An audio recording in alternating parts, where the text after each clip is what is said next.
Dua kali ya.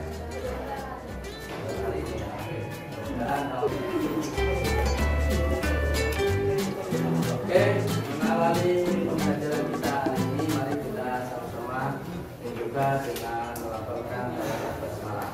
Bismillahirrahmanirrahim. Sebelum melanjutkan materi kita hari ini tentang peran pesantren dalam dakwah di Indonesia, pada pertemuan sebelumnya kita sudah membahas tentang apa? Tugas kalian yang sebelumnya apa? Kerajaan. Ada kerajaan apa saja di antaranya? Ada Gorontalo di mana itu? Sulawesi. Terus apa? Di kerajaan Demak, di Jawa. Dan di Sumatera ada yang tahu? Kerajaan apa? Ya, kerajaan Malaka. Nah, kalian masih ingat jalur-jalur masuknya Islam di Indonesia dulu kan ada yang lewat perdagangan, berarti ya ada pernikahan, ada juga lewat jalur pendidikan. Di antaranya jalur pendidikan itu wali-wali dulu itu membuat sebuah majelis halaqah dan juga pesantren. Nah, inilah yang akan kita bahas hari ini. Nih, jadi tujuan pembelajaran kita apa?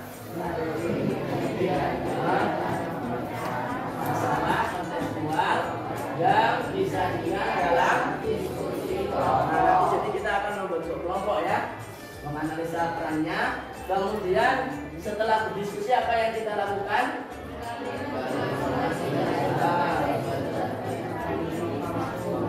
Ya, mempresentasikan hasil analisa. Jadi di pesantren nanti itu ada apa saja, kemudian belajarnya apa saja, dengan harapan siapa tahu ada di antara kalian itu kelas 9 ya, mungkin ada yang nanti lulus ini, ada yang mau masuk pesantren, atau ada orang yang bertanya kepada kalian tentang pesantren, paling tidak kalian sudah punya gambaran. Ini masalahnya, ceritanya orang tua Ahmad menawarkan kepadanya setelah lulus MTS apa? Untuk melanjutkan pesantren. Kenapa?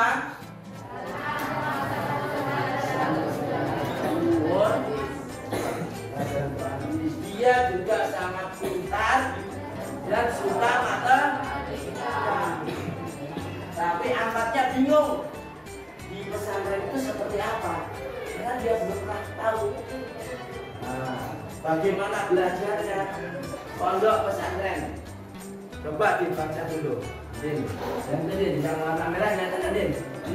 Ya, silakan yang nyata Din. Lembaga pendidikan Islam tertua di Indonesia sangat mengapa dalam budaya bangsa serta mampu mempertahankan eksistensinya, menjadi lembaga identik dengan keislaman sekaligus original asli berasal dari Indonesia.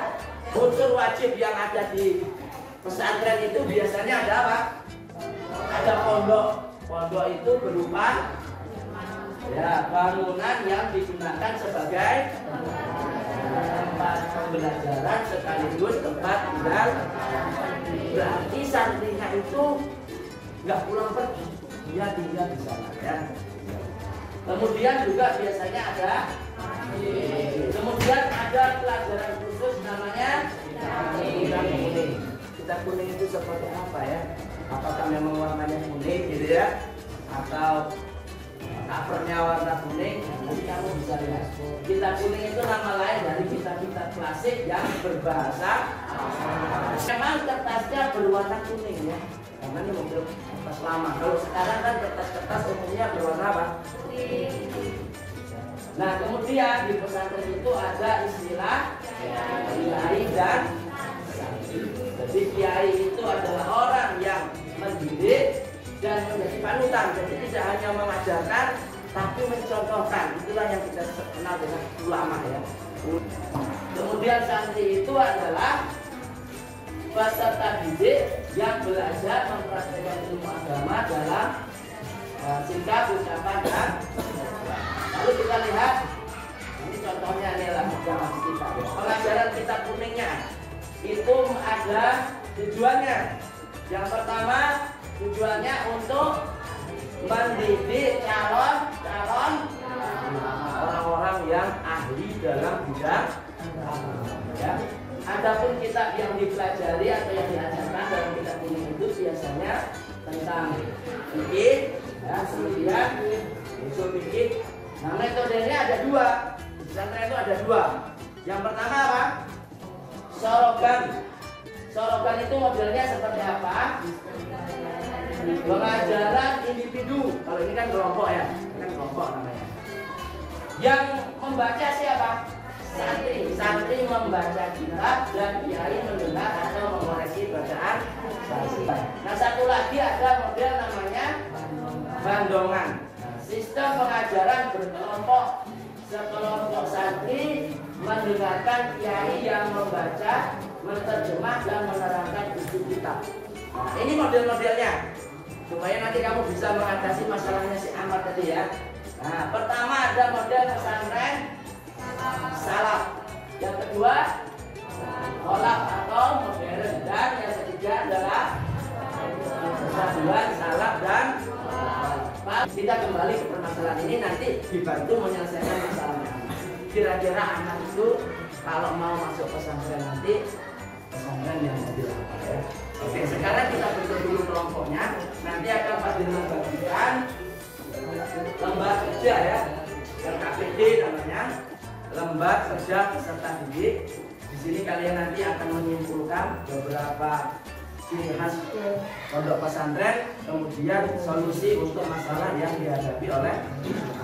Oke, nggak usah kita bentuk kelompok baru supaya yang ada kawannya yang ganti, kelompoknya nggak terlalu kecil ya.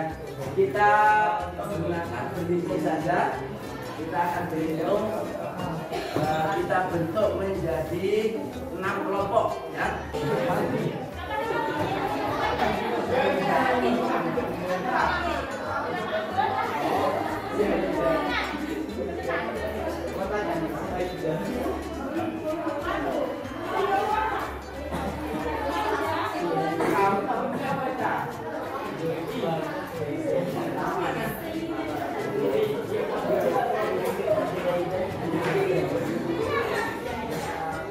Awak kita berikan waktu 15 menit aja ya. Kita akan minta setiap kelompok menyampaikan solusi untuk akhirnya ya, membacakan perwakilan kelompok solusi. Oke, diskusi kita stop dulu karena kita akan mendengarkan presentasi dari masing-masing kelompok ya.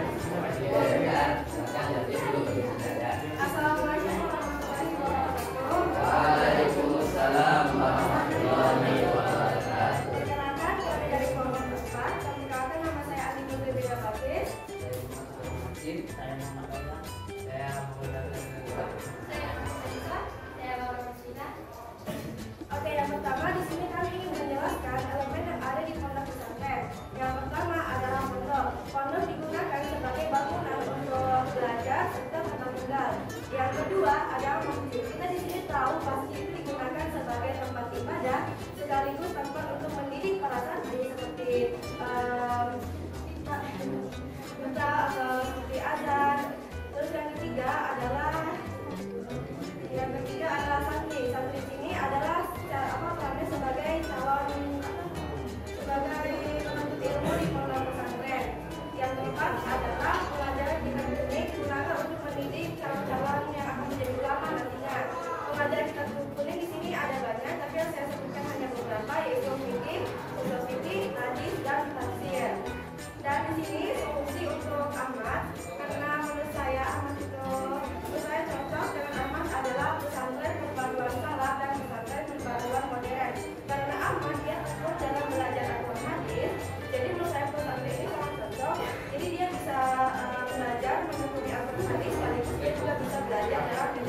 yang Sudirman berikan tadi ada latihan soal. Silakan dijawab. Yang ada pilihan ganda dijawab. Kemudian pilihan kalian itu apa alasannya. Kemudian ada juga penilaian diri dan penilaian antar teman.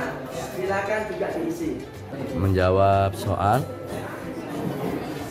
untuk penilaian mengukur pengetahuan dan penilaian sikap, penilaian diri dan antar teman.